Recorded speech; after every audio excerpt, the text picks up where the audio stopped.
They are the Cabal. They have existed for longer than any mortal reckoning. Their purpose, to serve the one that binds the sleeping god, Chernobog. Chernobog's name is of Slavic origins and literally translates as Black God. Some mythological accounts even mention a possible counterpart called Belobog, which means white god, as all things in the universe must be in balance. And balance is indeed Chernobog's primary function in the greater scheme of things. He is a necessary force in the universe, a force as old as time, separating the dimensions from one another. Without him, all the dimensions wouldn't intermingle and ultimately destroy each other. The force of Chernobog cannot be destroyed. However, it must inhabit a physical form in order to perform its duties. Such physical form is, of course, prone to destruction. This need for hosts is the main reason the Cabal exists. It was formed during the time of the sleeping god's second incarnation, and its purpose was to ensure there would always be a suitable host for Chernobog to inhabit. Note that despite his seemingly evil appearance, Chernobog is not necessarily an evil force. He is more accurately described as a morally ambiguous one. His will supersedes the will of the physical host, and yet can be affected by it in various ways. The events of blood take place during the 16th incarnation of Chernobog, which was embodied by a bitter and evil man. This influence slowly but surely turned the one that binds into a darker force, and the Cabal gradually became an evil cult with a new purpose, to serve as the sleeping god's mortal army on Earth. The generals within this army were known as the Chosen, and the foremost amongst them was the man known as Caleb, the man who Chernobog would one day cast out. A costly mistake, or all part of a greater plan? Stay with me as we unravel the intricacies of blood lore and symbolism, and the way they are interwoven with the actual level design of this amazing classic first-person shooter. The original 4 episodes of the game follow Caleb as he initially seeks out his fallen comrades, the other 3 Chosen, and then finally confronts Chernobog himself. Along the way, he will have to fight 3 high-ranking, monstrous minions of the Black God before being able to reclaim one of the fallen Chosen. It all begins with episode 1, The Way of All Flesh. A curious choice of a name. It could be inspired by the novel of the same name written by Samuel Butler, which tells the story of a man who was once a priest but became disillusioned with his religion. Or perhaps it is inspired by the old movie of the same name, which is not related to the book in any way, whose plot involves travel by train and someone getting crushed by a train, something that actually happens in the game, while telling the story of a man who is considered dead and is an outcast of society, so he can only watch his family from afar. A situation quite similar to Caleb's own. Is it inspired by the book, or the movie, or something else? I cannot say. It's up to your own personal interpretation. In episode 1, Caleb seeks to recover his former beloved, Ophelia Price. She was kidnapped by, and currently guarded by, Chiog, king of the Gargoyles, and one of Chernobog's top minions. But who is Ophelia, truly? Her original description tells us that she was Caleb's doorway to the cult and its dark purpose. He could not have known that in time he would come to love her, nor that their service to the cult would find the two of them beloved among the chosen. Blood 2, the sequel, added some new details to her biography. A cold and cunning woman, Ophelia is the hand at work behind every situation. Those that join her find themselves curiously doing what she wants, whether they planned to or not, and those that oppose her have a tendency to disappear. In a fight, she is fast, quiet, and versatile. All the episodes are journeys in their own way, but episode 1 develops and builds upon this concept even further, even featuring an entire train level. This train divides the episode into two thematic areas and also serves as a bridge between them, the mundane world of mortals in the early levels and the weirder supernatural world of the Cabal in later ones. The episode could be seen as a journey upward, as it starts in the confines of a grave,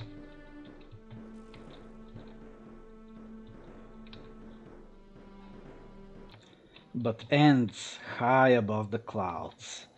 The exact location unknown, though it seems to be a mountainous area. In my mind, I always imagined it to be somewhere in the American Northeast, perhaps, though this could be the Rocky Mountains. Again, it's up to personal interpretation. Choose the place that best fits your mood. Anyway, as mentioned previously, we begin this journey in a dark tomb, long forgotten by the world. The first level is kind of like a reverse funeral, starting with climbing out of the grave and then basically walking out of the cemetery, forgotten and abandoned by everyone. Caleb rises with the words, "I live again," which is a quote from the movie Army of Darkness.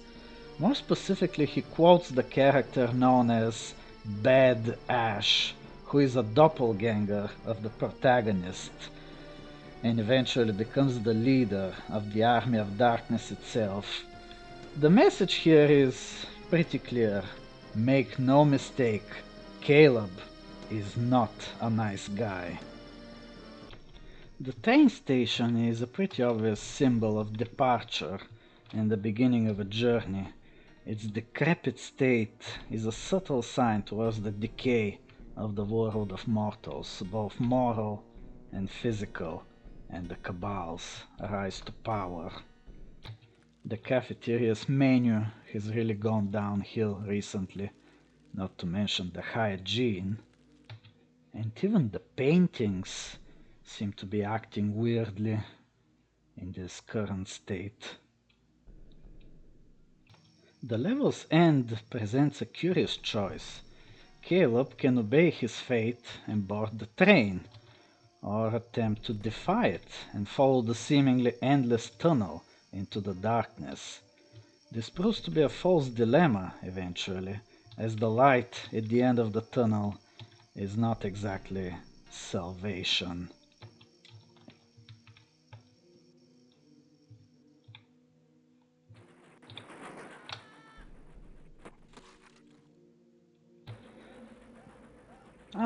The train level. It's a good reminder that the build engine is in many ways smoke and mirrors.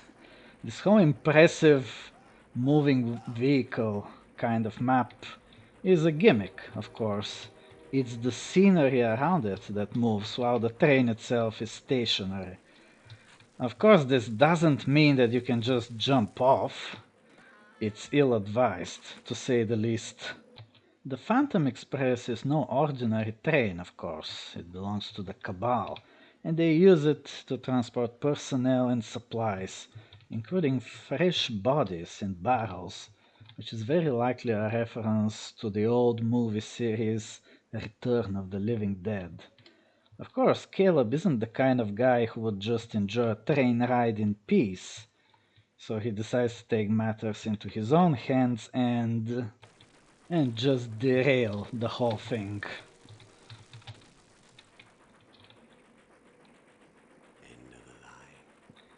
Fate will interfere once again, though, making sure that he would end up closer to his goal. The Dark Carnival begins the transition from the mundane world towards the strange and unknown. The train wreck made quite a mess, though the carnival ground itself was mostly left untouched, so you can still enjoy all the attractions, including this thing that's showing up a bit too early. It's supposed to be an enemy in the other episodes. And if Blood isn't your first build engine game, you can visit this nice Easter egg where you can be reminded of one of the first heroes to use this technology to entertain us, though it seems he has come to an unfortunate end. At first it may seem that there is nowhere in particular to go here, but it soon turns out that there is a conveniently placed Temple of Evil in the vicinity. Oh, and if that isn't a very obvious clue where to continue your journey, I don't know what is. Indeed, it seems fate points Caleb in the right direction yet again. Of course, if you're the observant type and can recognize and memorize patterns, you could try to solve a puzzle, and your reward would be access to a very special place. The House of Horrors is a nice little distraction, which doesn't have any significant lore elements. However, it really shows the character of this game and can tell you a lot about its personality. Just enjoy the ride. And remember, it's all fun and games until somebody loses their head. The hallowed ground is the point where we have finally and irrevocably left the human world behind and are now fully immersed into the Cabal's domain. The crosses, as well as the overall layout of the building, indicate that this most likely used to be a proper church or even a cathedral before it was overtaken by the Cabal. Historically, this has been one way for certain religions to demonstrate their dominance over their rivals by taking over their temples and converting them into their own.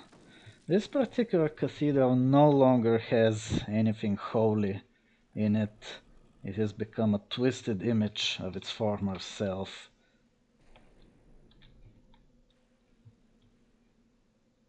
It's now decorated with occult imagery and filled with ominous chanting, which constantly repeats Pestis cruento Vilomaxus Prezia cruento, which in the Cabal's secret language translates as Blessed Order, Blood Heaven.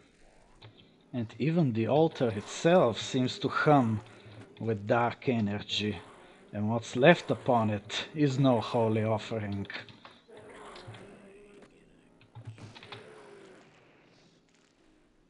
And once again, if you're the observant type, you can make an interesting discovery. It seems this is the actual source of the chanting, this strange fleshy device. And you could even turn it off if you would like to have some silence for a change. In the deepest reaches of the desecrated cathedral lies the path to one of the Cabal's major seats of power, the Great Temple. The Great Temple is, in many ways, like a reflection of the episode as a whole. It starts deep underground and ends high above the clouds, among the mountain peaks. Truly, an ascension of sorts.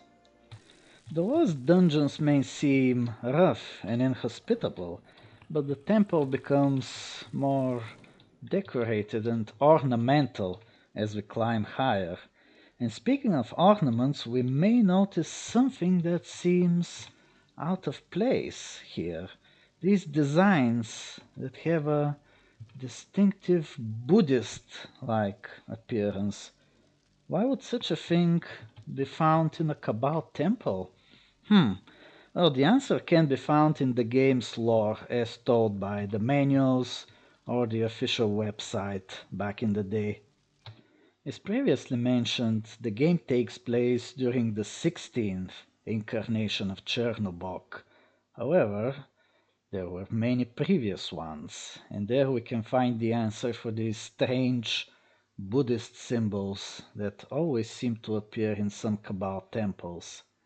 The fifth incarnation was a Buddhist high priest that altered Chernobog's personality to include his religious regimen. And also, during the fifth incarnation of Chernobog, the Cabal receded to a state where only the pure were allowed to remain as its members, holed up in temples where they practiced docile rituals of patience and control. In light of this information, it seems that the Great Temple dates back to an earlier period of the Cabal's history, most likely during the time of Chernobog's fifth incarnation. Of course, things have changed quite a lot since those days, and now the temple has its fair share of dark altars, sacrificial rooms, and even some ridiculously deadly traps.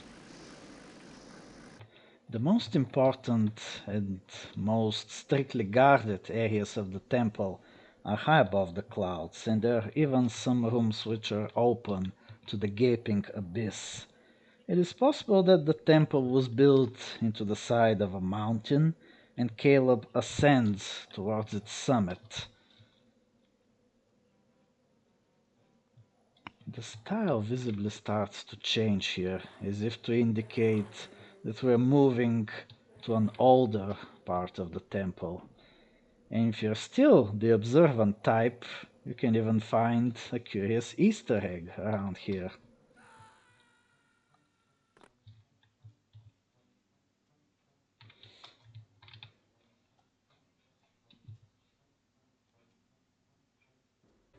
Caleb's final destination on his journey along the path of all flesh is the altar of stone, perhaps the oldest part of the temple, the original shrine that all the rest of the complex was built around.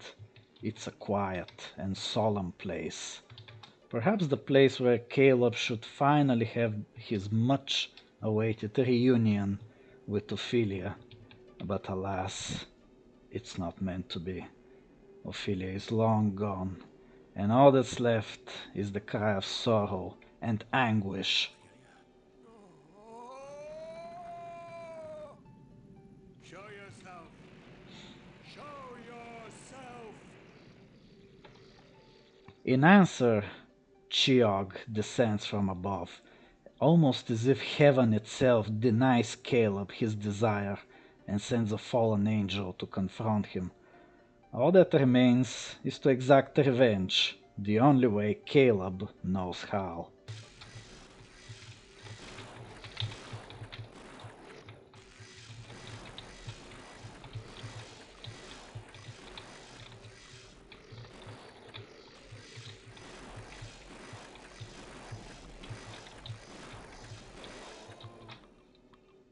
Sleep, Ophelia.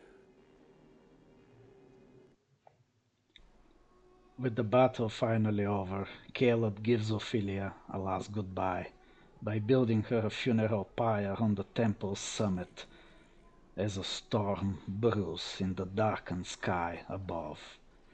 The wrath of heaven, however, does not concern him anymore. He finishes his grim duty, then gives the already fallen Chiog one final blow to the head, probably out of pure pettiness.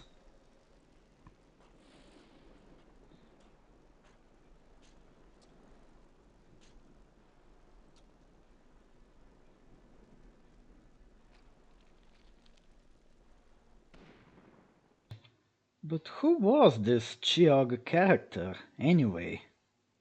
His description from the manual tells us that he rules over all gargoyles, but he has long yearned to hold higher rank in Chernobog's army. His jealousy towards the Chosen was never kept secret. Now that you have been cast from Chernobog's graces, envy has boiled into sheer, abiding hatred. He'll be anxious to meet you again, and express his feelings for you.